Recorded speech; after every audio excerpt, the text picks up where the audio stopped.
रामकिशन जिला बिहार के एक गांव में अपनी पत्नी कल्लो और बेटी रेनू के साथ रहता था।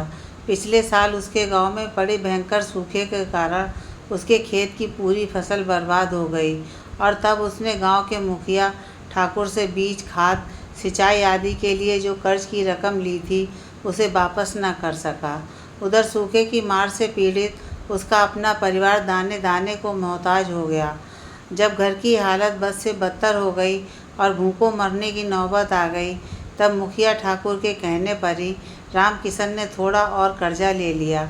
लेकिन ये ठाकुर की एक चाल थी, क्योंकि इस बार रामकिशन को कर्ज देते समय उसने कुछ सादे कागजों पर उससे दस्तखत करवा लिए और फिर अपनी साख और दबंगई के बल पर और वकील को कुछ खिला पिलाकर रामकिशन का सारा खेत उसने अपने नाम करवा लिया। और इसके बावजूद उसके खाते के अनुसार अब भी कर्ज का कुछ पैसा उस पर बाकी था। रामकिशन के हाथ से जब खेत भी निकल गया, तब एक बार फिर से उसके घर में भूखमरी की नौबत आ गई। रामकिशन की बेटी रेनू पढ़ने में बहुत अच्छी थी और गांव के ही एक सरकारी स्कूल में पढ़ने जाती थी। माँ बापू को रेनू से बहुत आशाएं थी और उन्हें पूरी उम्मीद थी कि एक दिन रेनू को कोई अच्छी सी नौकरी ज़रूर मिल जाएगी और तब उनकी सारी तकलीफ़ें दूर हो जाएंगी। रेनू ने इंटर की परीक्षा इसी साल प्रथम श्रेणी में उत्तीर्ण की थी, पर आगे की पढ़ाई ठप हो गई क्योंकि गांव में कोई डिग्री कॉलेज नहीं था। रेनू जब हाई स्कूल में थी, तब एक बार उसके स्कूल में एक प्राइवेट संस्था की ओर से साहित्यिक लेखन प्रतियोगिता का आयोजन हुआ था, जिसमें वो प्रथम आई थी और तब एक मोबाइल उसे पुरस्कार में मिला था। इस मोबाइल के जरिए वो सोशल मीडिया से जुड़ गई थी। उसके फेसबुक पर बहुत से दोस्त थे और उन्हीं दोस्तों में एक था सुधीर। वो लखनऊ में रहता था और बहुत अच्छा लेखक था। उसकी रचनाओं से वो काफ़ी प्रभावित थी। उसकी हर रचना को वो पढ़ती, लाइक करती और उस पर कमेंट भी करती। कुछ दिनों के बाद उनमें आपस में चैटिंग भी होने लगी। दोनों के विचार काफ़ी मिलते थे। अब सुधीर उसका बेस्ट फ्रेंड बन गया। उधर रामकिशन पर ठाकुर का जुल्म बढ़ता गया। एक दिन ठाकुर उनकी झुग्गी में आया और रामकिशन से बोला, तुम पर अब भी हमारा रुपया बाकी है जो तुमने वापस नहीं किया, इसलिए कल से तुम और तुम्हारी पत्नी दोनों मेरे खेत में मुफ्त में काम करोगे और तुम्हारी ये बिटिया हमारी हवेली में साफ सफाई का काम करेगी। ये क्या कह रहे हैं मालिक? रामकिशन ने हाथ जोड़कर कहा। हम और हमारी कल्लो आपके यहाँ मुफ्त में काम करने को राजी हैं, पर हमारी फूल सी बिटिया पढ़ाई में बहुत होशियार है मालिक। वो झाड़ू पोछा नहीं करेगी, बल्कि वो कोई बड़ी जगह नौकरी करेगी। पर मुखिया ने बापू की कोई बात मानो सुनी ही नहीं और अचानक रेनू के बदन को गिद्ध नज़र से देखते हुए बोला, बहुत सुंदर छोरी है तेरी और जवान भी है। और उसके जिस्म से दुपट्टा हटाकर उसके साथ गलत हरकत करने लगा। मालिक, ये क्या कर रहे हैं आप? मेरी फूल सी बेटी के साथ ये गंदी हरकतें आपको शोभा नहीं देती। रामकिशन गिड़गिड़ाते हुए बोला, पर ठाकुर ने उसे धक्का देकर नीचे गिरा दिया और डरी सहमी रेनू का शर्ट उसके जिस्म से अलग कर दिया। पर क्या कोई बाप अपनी आंखों के सामने ही अपनी बेटी की इज्जत को लुटते देख सकता है? रामकिशन पागलों की भांति अपनी बेबस बेटी को ठाकुर की बाहों में कसमसाते हुए देख रहा था। तभी ठाकुर ने उसके जिस्म से खिलवाड़ करते हुए उसके बिरा के हुक को भी खोल दिए। रामकिशन ने यह देखते ही अपना आपा खो दिया और अचानक ठाकुर पर वहीं पास में रखे सिलबट्टे से एक जोरदार प्रहार किया, जिससे ठाकुर के जिस्म से रक्त का फव्वारा निकल पड़ा और देखते ही देखते एक जिंदा जिस्म लाश में परिवर्तित हो गया। तब रामकिशन ने तुरंत बिटिया रेनू को वहाँ से भाग जाने को कहा, क्योंकि उसे मालूम था कि अब आगे क्या होने वाला है। रेनू की आंखों में आंसू आ गए। उसने बापू से कहा, मगर बापू तुम? बापू ने कहा, हम दोनों के साथ जो होगा सो होगा, पर तू इस समय जल्दी से भागकर अपनी जान बचा। तू थोड़ी पढ़ी लिखी है और तू ही हमें बचा सकती है।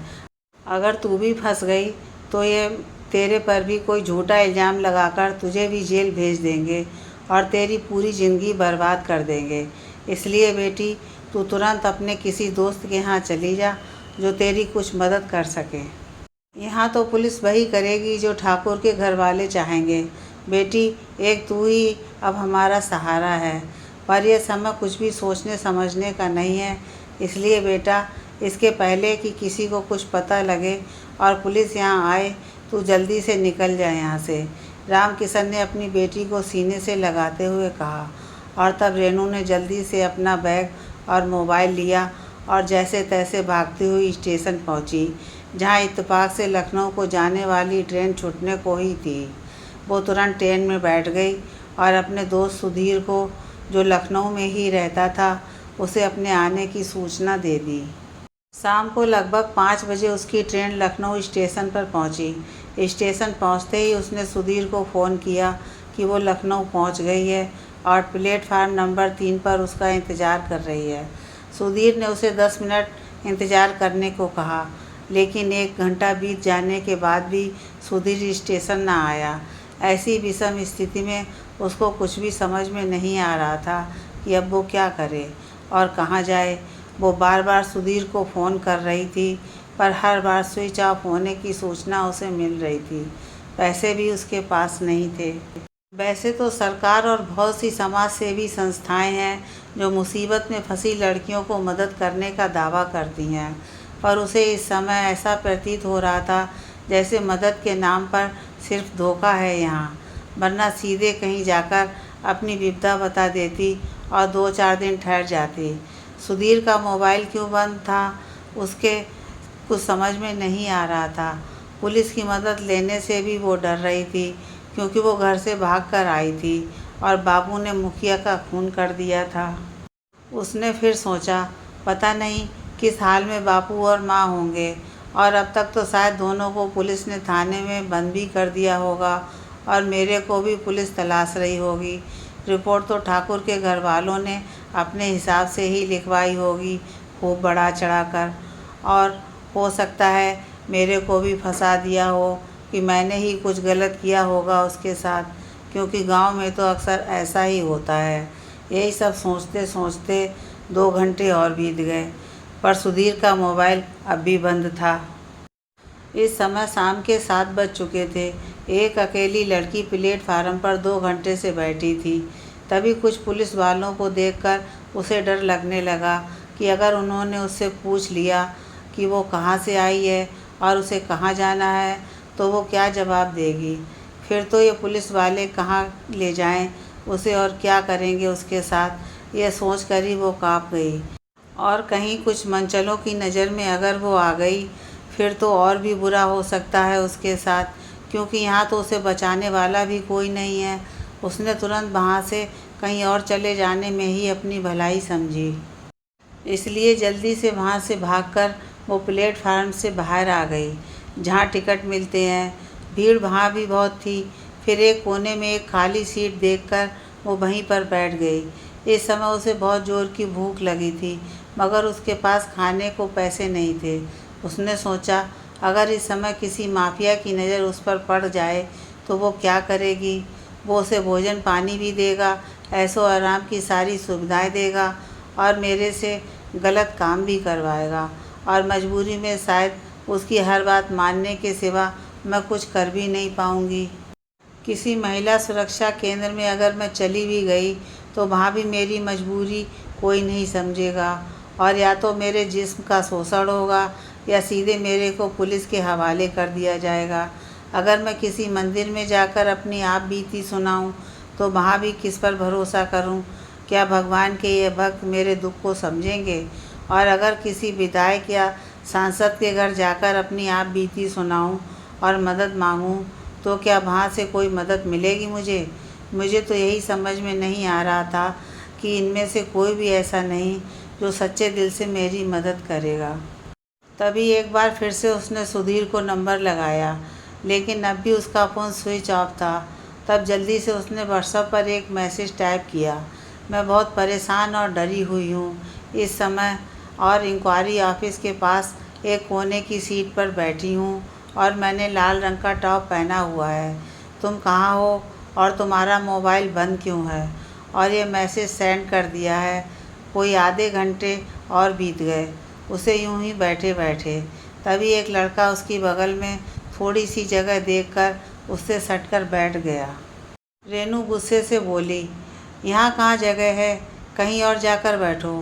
कहाँ बैठूं डियर, क्योंकि तुम भी अकेली और मैं भी अकेला, और ये मुझे अच्छी तरह से पता है कि तुम अपने घर से भागकर लखनऊ आई हो, और इस लखनऊ में भागकर आई लड़कियों पर नज़र रखना ही मेरा पेशा है, क्योंकि ऐसी लड़कियां कमाई के मामले में सोने का अंडा देने वाली मुर्गी जैसी होती हैं।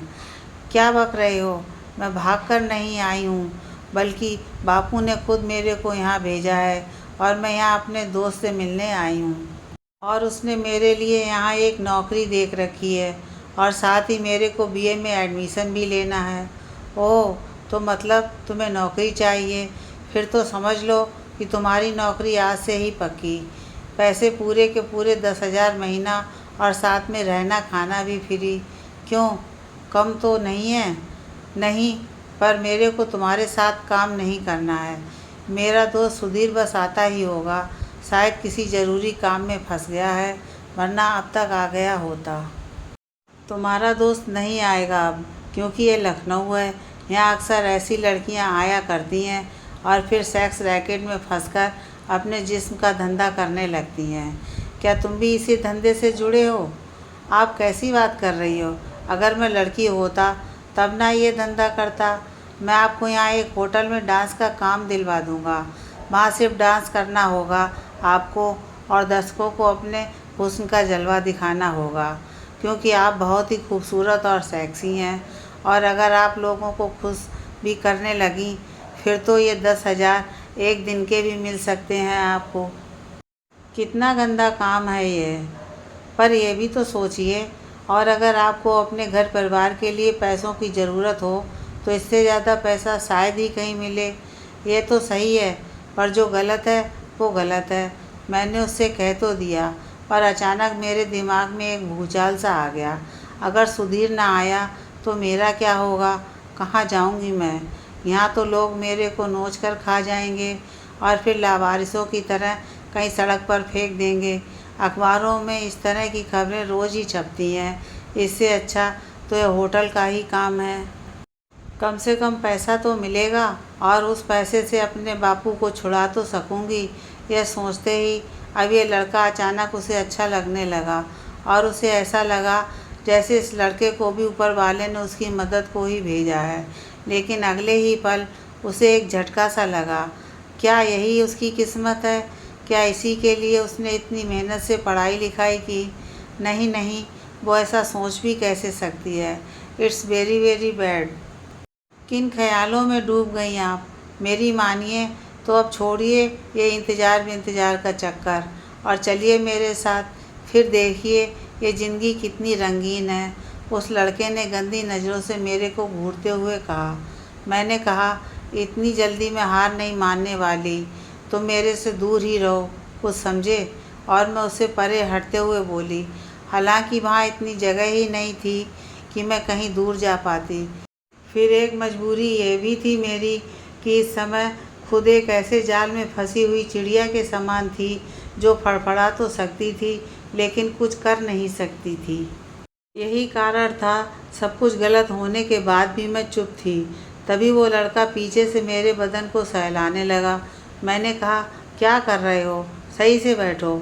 उसने कहा, तू चुपचाप यूं ही बैठी रह, और ज़्यादा चूँ चाँ की तो मेरा तो कुछ नहीं बिगड़ेगा, पर तू कहीं की नहीं रहेगी, क्योंकि जैसे ही यहाँ लोगों को पता लगेगा कि तू भाग के आई है तो फ़ौरन पुलिस आ जाएगी, और मेरी तो सेटिंग है, इसलिए मेरे को कुछ नहीं कहेगी, पर तू उनके सवालों के उत्तर देते देते पागल हो जाएगी, और तेरा ये मोबाइल भी वो अपने पास रख लेंगे। लड़के की यह बात वास्तव में डराने वाली थी। मैं चुप हो गई और उसकी हरकतें बढ़ती गईं।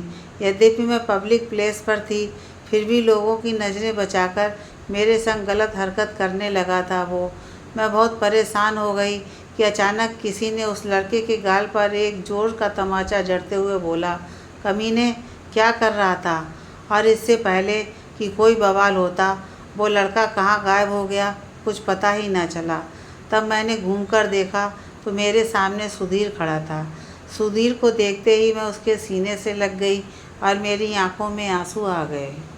कहाँ चले गए थे तुम? मैं कितनी परेशान थी, क्या इसका एहसास है तुम्हें? और मैं भी तुम्हारे बारे में सोचकर कितना परेशान था, शायद तुम्हें भी इसका एहसास ना हो। मैंने जब तुम्हें फ़ोन किया था कि मैं 10 मिनट में आ रहा हूँ, उसी समय मेरे मोबाइल की बैटरी डाउन हो गई और मेरी गाड़ी भी अचानक एक जुलूस निकलने के कारण जाम में फंस गई, जिसके कारण मुझे आने में देर हो गई। और यहाँ आने के बाद प्लेटफार्म नंबर 3 पर जब मैं पहुँचा तो तुम्हें वहाँ ना पाकर मैं पागल हो गया। मैंने जल्दी से सबसे पहले अपने मोबाइल को मतलब भर का रिचार्ज किया और व्हाट्सएप पर तुम्हारा मैसेज पढ़ते ही यहाँ आ गया। तब तक कई लोग वहाँ इकट्ठे होने लगे थे। फालतू में कहीं कोई बवाल ना हो जाए, यह सोचकर वो जल्दी से रेनू के साथ स्टेशन से बाहर आ गया और 1 घंटे बाद ही वो अपने घर गोमती नगर में था। रेनू ने इतना बड़ा मकान देखा तो दंग रह गई। उसने सुधीर से पूछा, अरे यार, ये मकान है या कोई महल? सुधीर ने कहा, मकान ही है, और यहाँ तो इससे भी बहुत बड़े बड़े मकान हैं। बहुत सुंदर है ये मकान। काश मेरा भी कोई ऐसा ही खूबसूरत घर होता। फिर तो तुम समझ लो कि तुम्हारा ये सपना पूरा हो गया, सुधीर ने कहा।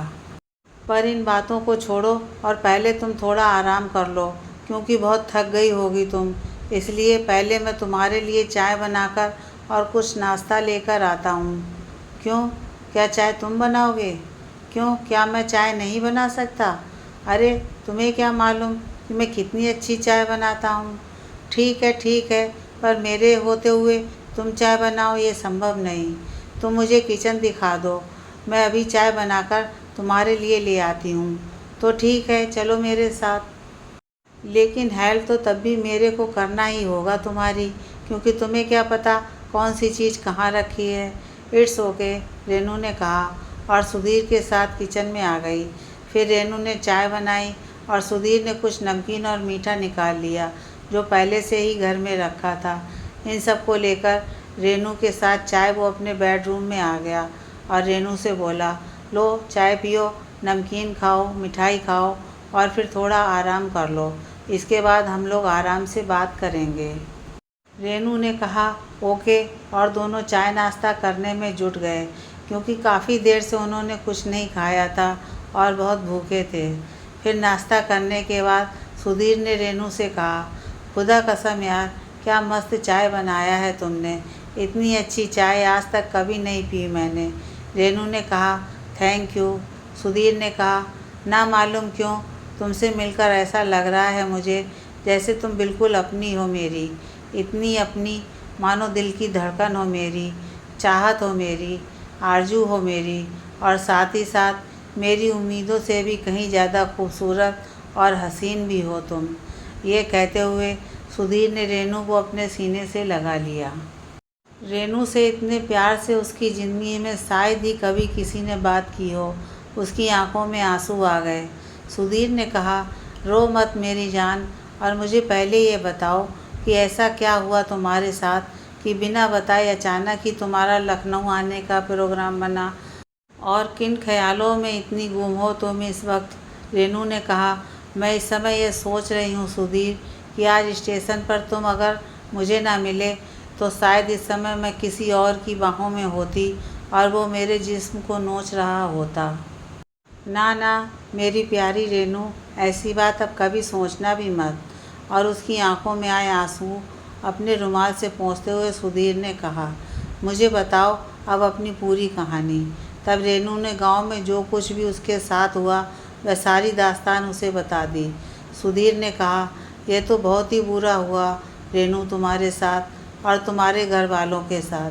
पता नहीं किस हाल में होंगे इस समय तुम्हारे माता और पिता।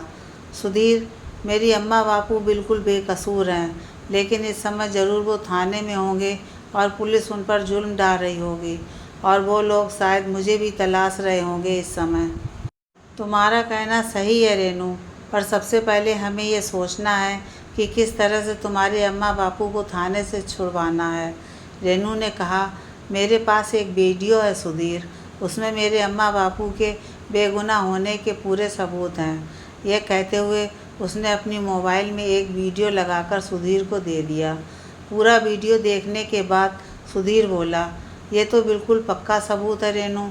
इस सबूत को देखकर तुम्हारे अम्मा बापू ज़रूर थाने से छूट जाएंगे। लेकिन एक बात बताओ रेनू, कि जब इतना पक्का सबूत तुम्हारे पास था तो तुम घबराकर क्यों भागी? आप नहीं जानते कि गांव में क्या होता है सुधीर बाबू। अगर ये वीडियो पुलिस के हाथ लग जाता तो ठाकुर मुखिया के घर वाले उस वीडियो को मुँह मांगी कीमत देकर खरीद लेते और फिर हमारे बचने का सारा रास्ता बंद हो जाता। और पुलिस भी वही करती तो ठाकुर मुखिया के घर वाले कहते। तुमने सही कहा रेनू। ना मालूम क्यों मेरा ध्यान इस ओर गया ही नहीं। पर एक प्रश्न अब भी है, तुमने ये वीडियो बनाया कैसे? सुधीर बाबू, ये मुखिया ठाकुर बहुत कमीना इंसान है। उसने धोखे से हमारे बापू के सादे कागज़ पर दस्तखत करवाकर हमारा पूरा खेत हड़प लिया। कल जब ठाकुर को अपनी झुग्गी में आते हमने देखा तो हम समझ गए कि कोई ना कोई गलत हरकत ये कमीना ज़रूर करेगा। इसलिए बिना अम्मा बापू को बताए हम चुपचाप अपने मोबाइल का वीडियो चलाकर उसे एक कोने में छुपा दिए और तब इस मोबाइल में ठाकुर की नापाक हरकत की वीडियो बन गई। बहुत दिमाग से ये काम किया तुमने रेनू। तुम्हारी इस बहादुरी पर तो तुम्हें पुरस्कार मिलना चाहिए। और ये कहते हुए उसने रेनू को अपनी बाहों में भर लिया। फिर थोड़ी देर रुककर बोला, तुम बिल्कुल चिंता ना करो अब, क्योंकि तुम्हारे अम्मा बापू को छुड़ाना अब मेरा काम है। और तुम देख लेना, कल वो तुम्हारे साथ होंगे और यहीं पर होंगे। यह सुनते ही अपनी दोनों बाहें सुधीर के गले में डालते हुए वो बोली, तुम्हारा ये एहसान मैं और मेरे घर वाले कभी नहीं भूलेंगे, क्योंकि इस समय आप मेरे भगवान से भी बढ़कर हो। नहीं रेनू, हम भगवान नहीं, इंसान हैं और इंसान ही इंसान के काम आता है। और जो इंसान ज़रूरत पड़ने पर अपने दोस्त के काम भी ना आए, वह इंसान इंसान नहीं होता। अब तुम ऐसा करो कि किचन में कुछ सब्जी रखी है, आटा, घी, तेल, चावल, दाल सब कुछ है। तुम फटाफट कुछ खाना बना लो और तब तक मैं कुछ ज़रूरी फ़ोन कर लेता हूँ। रेनू ने कहा, ठीक है, और ये कहकर वह किचन में चली गई। तब सुधीर ने सबसे पहले अपने एक पत्रकार मित्र रोहित को फ़ोन किया और उसे रेनू के केस के संबंध में सारी बातें समझा दी और वीडियो भी ईमेल कर दिया। रोहित लखनऊ के एक प्रसिद्ध अखबार का चीफ रिपोर्टर था। उसने सुधीर से कहा, आप बिल्कुल चिंता न करें, मैं इस केस को हैंडल कर लूँगा और पूरे प्रशासन को हिलाकर रख दूँगा। सुधीर ने रोहित को धन्यवाद दिया और भोजन बनने की प्रतीक्षा करने लगा। कोई 1 घंटा बाद रेनू 2 थाल भोजन परोस कर ले आई और दोनों ने फिर साथ साथ भोजन किया। सुधीर ने कहा, मैं बहुत सच्ची सच्ची बोल रहा हूँ रेनू, तुमने बहुत ही बढ़िया चाय बनाई थी और अब यह भोजन भी बहुत ही स्वादिष्ट है। यार, तुम्हारे हाथ में तो जादू है। काश ऐसा भोजन रोज़ मुझे खाने को मिले। रेनू ने कहा, आपको ज़रूर रोज़ ऐसा ही भोजन खाने को मिलेगा। बस मुझे यहाँ कोई नौकरी मिल जाए और रहने की जगह, फिर मैं रोज़ आपको अपने हाथों से ऐसा ही बढ़िया बढ़िया भोजन बनाकर खिलाऊंगी। सुधीर ने कहा, तुम्हारी नौकरी तो मेरे हाथ में है। तुम जब भी नौकरी करना चाहोगी मैं तुरंत तुमको लगवा दूंगा, किसी स्कूल में या फिर अपने बिजनेस में, या फिर मैं तुम्हें अपना पीए बना लूँगा। और जहाँ तक रहने की बात है तो तुमने सोच भी कैसे लिया कि तुम लखनऊ में रहकर कहीं और रहोगी? तुम सिर्फ मेरे साथ रहोगी हमेशा। पर किस रिश्ते से बाबू? रिश्ते अगर नहीं हैं तो रिश्ते बनाए भी तो जा सकते हैं। अब तुम अपने को ही देखो, तुम मुझे पहली बार आज मिली हो, पर ऐसा लगता ही नहीं कि तुम मुझसे कभी दूर थी, बल्कि मुझे ऐसा लगता है जैसे जन्म जन्मांतर से हमारा और तुम्हारा साथ है। I love you Renu. I too love you Sudhir. और ये कहते हुए वो सुधीर की बाहों में समा गई। फिर दोनों बहुत देर तक आपस में बातें करते रहे और बातें करते करते ही कब उन्हें नींद आ गई उन्हें पता ही न चला। सुबह थोड़ी देर से उनकी नींद खुली, तब तक अखबार आ चुका था। उसने अखबार उठाकर देखा। अखबार के मुख्य पृष्ठ पर ही मोटे मोटे अक्षरों में रेनू और उसके अम्मा बापू पर हुए अत्याचार का विवरण था। तभी रोहित के फ़ोन की घंटी बज उठी।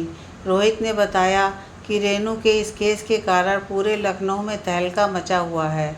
बड़े से बड़े अधिकारी की बोलती बंद हो गई है और जिस गांव में रेनू और उनके माता पिता के साथ यह जुल्म हुआ है, वहाँ के पुलिस थाना के इंचार्ज को रातों रात सस्पेंड कर दिया गया है, क्योंकि पता लगा कि उन्होंने झूठा केस दर्ज कर रेनू के माता पिता को बहुत टॉर्चर किया। लेकिन अब वो छूट चुके हैं और मैं खुद उन्हें लेकर तुम्हारे घर बस आधे घंटे में आ रहा हूँ। सुधीर ने फौरन ये खबर रेनू को बताया, जिसे सुनकर रेनू की आंखों में आंसू आ गए और उसने सुधीर के पैर पकड़ लिए। सुधीर ने कहा, नहीं रेनू नहीं, तुम्हारा स्थान मेरे पैरों में नहीं, मेरे दिल में है, मेरी धड़कन में है, मेरी रूह में है।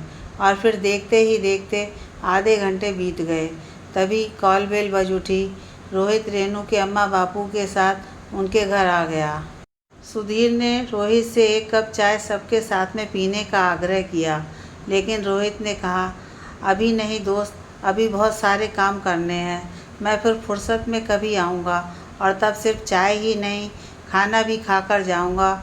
और ये कहकर रोहित चला गया। रेनू उस समय अपने अम्मा बापू से लिपटकर रो रही थी और कुछ देर बाद अपने आंसुओं को पोंछकर उसने अपनी पूरी दास्तान उन्हें बताई कि किस तरह वो गांव से वहां तक आई और किस तरह सुधीर ने उसकी मदद की, और उन्हीं के प्रयास से इस समय मैं आप लोगों से मिल पा रही हूँ। बापू, सुधीर इंसान नहीं खुदा है, साक्षात परमेश्वर है। तब तक सुधीर अम्मा बापू और सभी के लिए चाय नाश्ता लेकर आ गया और उनसे नाश्ता करने को कहा। रेनू के अम्मा बापू ने अपनी नम आँखों से सुधीर से कहा, बेटा तुम तो धरती के भगवान हो, आज तुम्हारे कारण ही हम अपनी बेटी से मिल सके। अगर तुम ना होते तो ना मालूम हमारा और हमारी बेटी के साथ क्या होता, क्योंकि ठाकुर मुखिया ने तो झूठा केस बनाकर हमारी बेटी को भी जेल की सलाखों में पहुंचा देने की पूरी योजना बना रखी थी। सुधीर ने कहा, जो बीत गया उसे बुरा ख्वाब समझकर अब भूल जाएं। आप रेनू जैसी बहादुर बेटी के अम्मा बापू हैं और आज से आप सब हमारे साथ ही रहेंगे। अब आप लोगों को गांव जाने की कोई ज़रूरत नहीं है। पर बेटा, ये कैसे हो सकता है? ज़माना बहुत बुरा है, लोग तरह तरह की बातें करेंगे।